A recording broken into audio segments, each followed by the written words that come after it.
मेरे नबी पाक की बारगाह में औरतें आई तौबा करने, बैत करने, मुसलमान होने।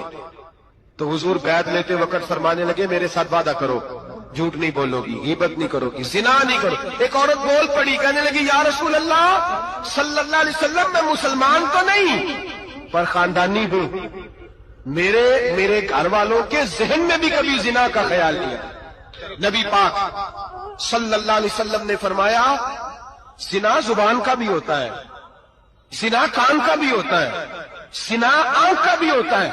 हुजूर किस तरह? फरमाया जिसने गंद देखा उसने आंख का जिना किया, जिसने लज्जत लेके सुना, चुप नहीं कराया, पूरी बात सुनी, वो भी जानी है। और जिसने गंदी बात बोली वो मुंह का जानी है, जिसने गंद सोचा वो दिमाग का जानी है। और जानी को सबसे पहली सजा अल्लाह ये देता है कि सजदे की लज्जत छीन लेता है।